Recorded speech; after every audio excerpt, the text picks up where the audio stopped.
Number 2 گانے بجانے قوالی، اور جب قوالی وغیرہ اور نعتیں وغیرہ ختم ہو جاتی تو ڈسکو بھی شروع ہو جاتا ہے اس میں، کیونکہ ہر ایک کا اپنا ٹیسٹ ہوتا ہے، اس کے اعتبار سے وہ جذبات کی تسکین پاتا ہے۔ تو بہت سارے لوگ یہ سمجھتے ہیں کہ قوالی اپنی اسلامی رہتی، قوالی زیادہ نان اسلامک ہے، کیونکہ قوالی کے اندر موسیقی تو ہوتی ہی ہے، لیکن قوالی کے اندر شرکیات اور خرافات بھی ہوتے ہیں۔ ہاں دوسرے گانوں میں دوسری بے حیائیاں اپنی جگہ ہوتی ہیں، وہ بھی برا ہے، لیکن اس میں شرکیات کفریات تو نہیں ہوتے ہیں۔ قوالی میں عام طور سے شرکیات بھی آ جاتے ہیں اور اللہ کی شان میں گستاخیاں بھی آتی ہیں۔ ہم تو جائیں گے سوئے مدینہ، اس کو جانا اور جنت میں جائے، کیا ہے یعنی ایسا ہے ہم کو جنت کی ضرورت نہیں ہے، ہم تو مدینہ جائیں گے۔ اور مدینے والے کی تمنا کہاں جانے کی آخری وقت میں؟ الرفیق الاعلی۔ تو یہ کیا ہے؟ جنت کی تحریر۔ تو شعر شاعری میں عام طور سے اس طرح سے ہوتا ہے کہ ایک قیمتی چیز کو گھٹانا اور ایک گھٹیا چیز کو بڑھانا۔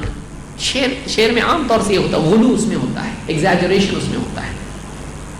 تو اس دن گانے بجانے بھی ہوتے ہیں، میوزک چلتی ہے، اور وہ ایک فیشن بن گیا ہے ٹیپو سلطان کی میوزک، لوگ یہ سمجھنے لگے ہیں، اور میں سمجھتا ہوں کچھ سالوں میں کمپلسری ہو جائے گی میوزک، آفیشیل میوزک ہوگی عید میلاد النبی کی، اور نیشنل لیول پہ یہ ہوگا۔ ایسا لگتا ہے کہ آج عام طور سے یعنی عید میلاد النبی میں ٹیپو سلطان کی وہ فلمی میوزک لگتی ہے، اور سب ٹیپو سلطان اس پہ رہتے ہیں۔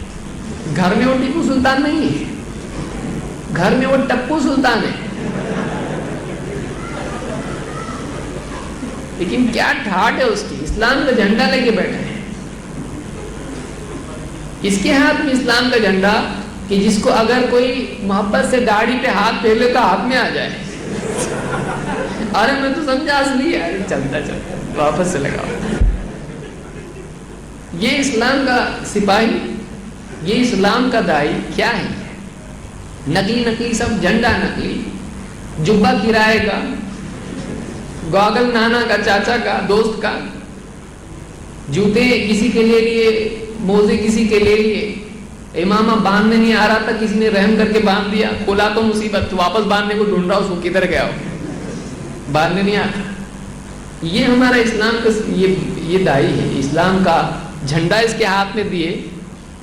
آپ سوچئے یعنی کیا مسلمانوں کا حال ہے، اور میوزک چل رہی ہے اور اس کے اوپر پورا کارواں جا رہا ہے، کہاں جا رہا معلوم نہیں ہے اس کو، کہاں جا رہی امت۔ اللہ کے نبی صلی اللہ علیہ وسلم فرماتے ہیں صوتان ملعونان فی الدنیا والآخرہ، 2 آوازیں ہیں دنیا اور آخرت میں، دونوں پر لعنت ہے، دونوں پر لعنت ہے۔ کون سی؟ مزمار عند نعمت ورنت عند مصیبت، خوشی کے وقت میں میوزک، موسیقی، اور غم کے وقت میں رنہ یعنی غم کے وقت میں ماتم کرنا۔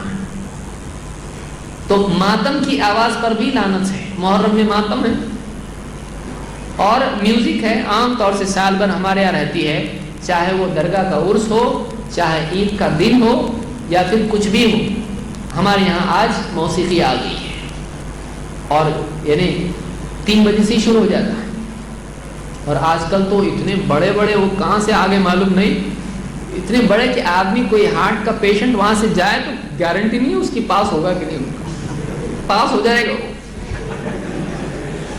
کیا ہے مطلب دن اتنا زور زور سے، طبی تب میڈیکلی بھی آپ ڈاکٹرز کو پوچھیں کتنا اچھا ہے وہ انسان کے لیے، کتنا ڈینجر ہے وہ، اتنی میوزک لگتی ہے اس کو، اس کے بغیر اس کو چلتا نہیں ہے۔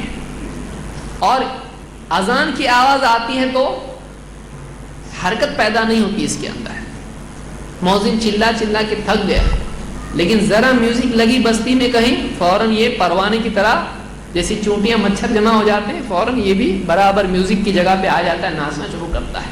اور اذان مؤذن سالوں سے دے رہا ہے اور سنتا ہے، معلوم ہے یہ اذان نماز کے لیے ہے، کبھی اٹھ کے مسجد کے لیے آنے کے لیے اس میں طاقت ہے نہیں ہے۔ شرافت کی بہت انتہا کیا ہوتی ہے، ارے بند کرو ناچنے کا بند کرو، ابھی نماز کا ٹائم، اذان ہو رہی ہے، اذان ہو رہی، بند کیے، تھوڑی دیر سب اسی طرح سے انتظار میں، ہاں ہوئی نا، پھر چالو کرو، پھر ناچنا شروع کرو. کیا ہے؟ ان کو بولنا کہ بہت بہت شکریہ آپ کا، آپ نے جو تھوڑی دیر تو کم سے کم، ورنہ آپ کی آواز کے نیچے اذان کی آواز بھی دب جاتی، لیکن آپ نے سوچا نہیں کہ وہ اذان آپ کے لیے بھی تھی، آپ کے لیے بھی تھی. یہ حال مسلمانوں کا ہے. تو دوسری چیز جو ہے برائی، یہ میوزک ہے، یہ بازار کی روایت ہے.